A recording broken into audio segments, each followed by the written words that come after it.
Good morning student.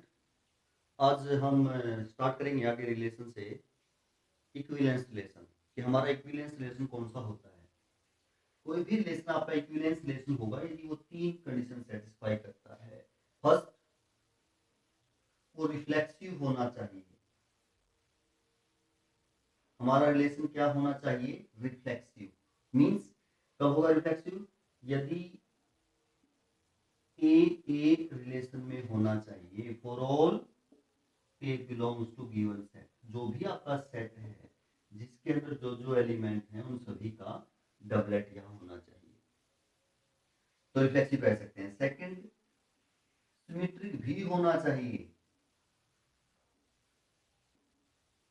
आपका relation कैसा भी होना चाहिए? सिमेट्रिक। सिमेट्रिक मींस यदि ए बी एलिमेंट रिलेशन में है तो उसका उल्टा बी ए भी आपका आर में होना चाहिए।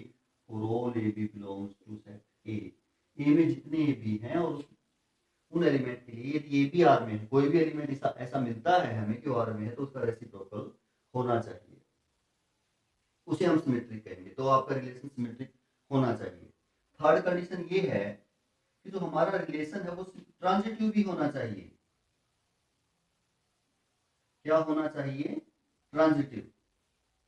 यानी कोई दो एलिमेंट रिलेशन में ऐसे देखने हैं हमें कि वो रिलेशन में हो, जैसे एक ए बी है तो दूसरा बी से स्टार्ट होना चाहिए,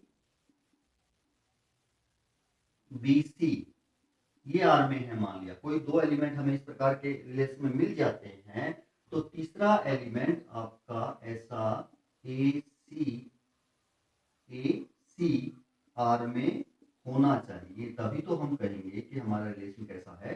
ट्रांजिटिव।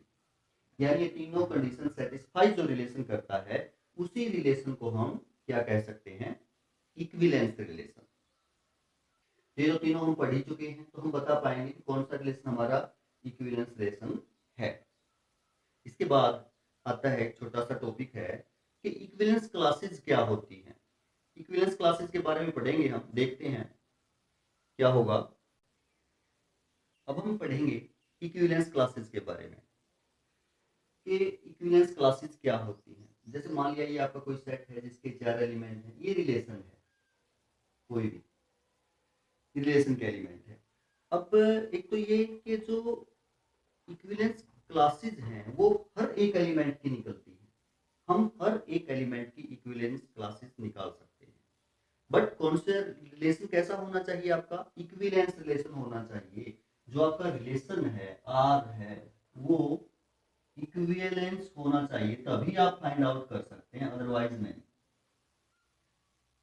यानी जब इक्विवेलेंस रिलेशन होगा तभी हम इक्विवेलेंस क्लासेस का मतलब समझेंगे कि वो वैलिड है, अदरवाइज नहीं है।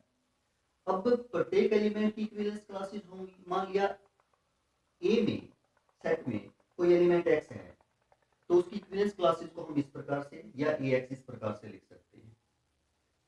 किसी भी एलिमेंट की इक्विवेलेंस क्लासेस को हम इस प्रकार से या इस प्रकार से लिख सकते हैं। सेट ए है आपका, कोई एलिमेंट एक्स एक्स कोई भी हो सकता है इनमें से, हर एक एलिमेंट की आपकी इक्विवेलेंस क्लास होगी। अब जो इक्विवेलेंस क्लास है वो भी एक सेट होगा, वो भी हमारा क्या होगा? एक सेट। किस टाइप का? उसमें वाई टाइप के एलिमेंट होंगे। कैसे टाइप के एलिमेंट होंगे? वाई। प्रत्येक वाई ए सेट का ही एलिमेंट होगा। और जो एक्स वाई आपका ऑर्डर्ड पेयर बनेगा, जो एलिमेंट जिसकी आप फाइंड आउट कर रहे हैं और उसके साथ वाई एलिमेंट कोई भी लेंगे, वो ऑर्डर्ड पेयर बनेगा, वो रिलेशन में से ही होगा, रिलेशन से बाहर का एलिमेंट नहीं हो सकता। ये किसी भी एलिमेंट की इक्विवेलेंस क्लास के एलिमेंट होंगे। अब यदि हम यहाँ देखें, जो ये रिलेशन है आपका, ये रिफ्लेक्सिव भी है। चार एलिमेंट है, चारों का इसमें डबलेट है, रिफ्लेक्सिव है।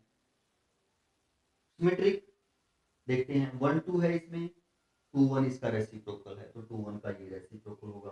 3 4 है तो 4 3 है, दोनों की रेसिप्रोकल है। सिमेट्रिक भी है।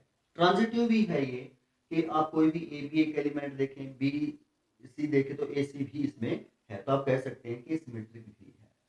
अब हम हर एक एलिमेंट की इक्विवेलेंस क्लास निकाल रहे हैं। जैसे हम 1 की इक्विवेलेंस क्लास निकालें, एलिमेंट 1 की, तो क्या होगा? जो जो एलिमेंट यहाँ वन से रिलेटेड है वही आ जाएगा इसकी इक्विवेलेंस क्लास में, रिलेशन से। किससे? रिलेशन के एलिमेंट से आ जाएगा। देखो जैसे वन की इक्विवेलेंस क्लास आप इसको ए वन भी लिख सकते हैं, वन वन के साथ रिलेटेड है, वन आ जाएगा। वन किसके साथ रिलेटेड है? टू के साथ, तो टू भी आ जाएगा। जो ये टू वन है ये वन की इक्विवेलेंस क्लास का एलिमेंट नहीं है, ये टू का है, एलिमेंट पहले टू है, तो आप कह सकते हैं कि ये जो आपकी ये सेट होगा। फिर हम टू की इक्विवेलेंस क्लास फाइंड आउट करें, ए टू, या इसको आप ऐसे भी लिख सकते हैं। अब टू की इक्विवेलेंस क्लास में कौन से एलिमेंट होंगे? टू टू से कनेक्टेड रहते हैं यानी टू होगा, और टू वन से कनेक्टेड है तो आपका वन भी होगा। और ये सेट है, सेट में एलिमेंट आप आगे पीछे लिख सकते हैं, तो इसको आप ऐसे भी लिख सकते हैं, इस सेट को ये लिख सकते हैं। फिर हम एलिमेंट थ्री की इक्विवेलेंस क्लास देखें।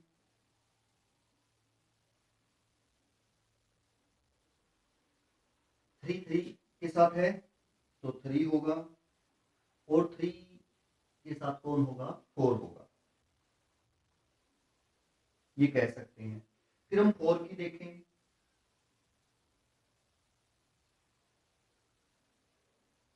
तो यहां से हम पाएंगे फोर, एक तो फोर के साथ ही है और फोर थ्री के साथ है,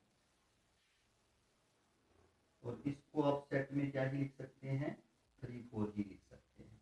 तो इस प्रकार यहाँ हम प्रत्येक एलिमेंट की जो है इक्विवेलेंस क्लास निकाल सकते हैं कि कौन सा एलिमेंट किस किस से रिलेटेड है। तो ये हुआ हमारा इक्विवेलेंस क्लासेस, प्रत्येक एलिमेंट की हमने फाइंड आउट कर दी। इक्विवेलेंस क्लास फाइंड आउट करने के बाद हम उसका पार्टीशन भी कर सकते हैं कि पार्टीशन में क्या क्या होंगे। अब जैसे देखें पार्टीशन आप इनका करें, जैसे पार्टीशन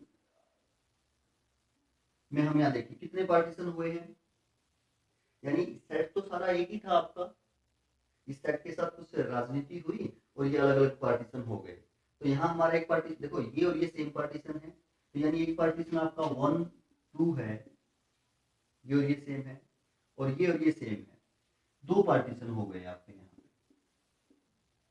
कितने पार्टीशन हो गए? दो। यानी ये इसको हम क्या कहेंगे? Partition of L. पार्टीशन हो गया इसका आपका इक्विवेलेंस क्लासेस का, जो आपके इक्विवेलेंस क्लास आए थे, जो सेट बने थे, उनका ये पार्टीशन कहा जाएगा। दो ही है, ये और ये सेम है आपका, एक पार्टीशन ये हुआ और एक पार्टीशन ये हुआ, तो इसको हम पार्टीशन कहेंगे।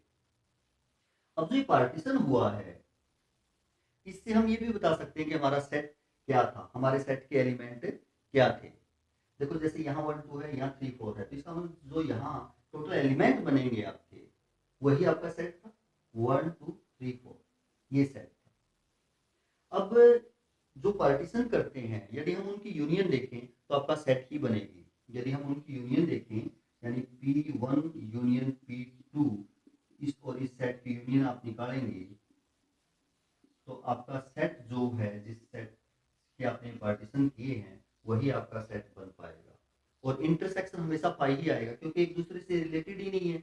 रिलेटेड होते तो अलग अलग नहीं होते, क्योंकि ये पार्टीशन अलग अलग हैं आपके। तो यदि आप इनका इंटरसेक्शन करेंगे, क्या करेंगे? यहाँ यूनियन है, सॉरी यहाँ यूनियन है, और अब यहाँ हम इंटरसेक्शन करेंगे P1 और P2 का, तो हमारा क्या होगा? 5 होगा।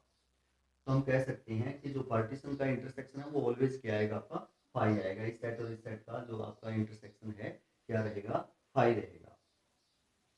अब यदि हमें पार्टीशन दिया हुआ है, इक्विवेलेंस क्लासेस का पार्टीशन हमारे पास है, और वो कहता है कि रिलेशन फाइंड आउट करो, तो हम एक पार्टीशन ये है, एक पार्टीशन ये है, और आपको रिलेशन फाइंड आउट करना है। ये रिलेशन के कैसे होगा? तो देखो ये इससे रिलेटेड तो है ही नहीं, यानी इनकी कार्टेशियन प्रोडक्ट नहीं होगी। आप इसकी सेम के साथ कार्टेशियन प्रोडक्ट कर दें, कार्टेशियन प्रोडक्ट कर दें इसी के साथ, और इसकी कार्टेशियन प्रोडक्ट कर दें इसी के साथ,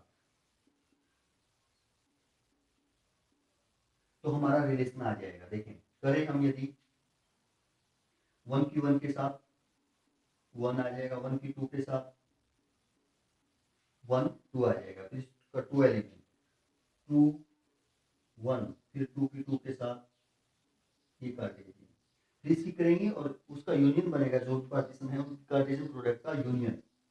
तो इसकी 3 की 3 के साथ, 3 की 4 के साथ, 4 की 3 के साथ और 4 की 4 के साथ। अगर इस प्रकार हम उनकी कार्टेशियन प्रोडक्ट कर देते हैं तो हमारा रिलेशन आ जाता है।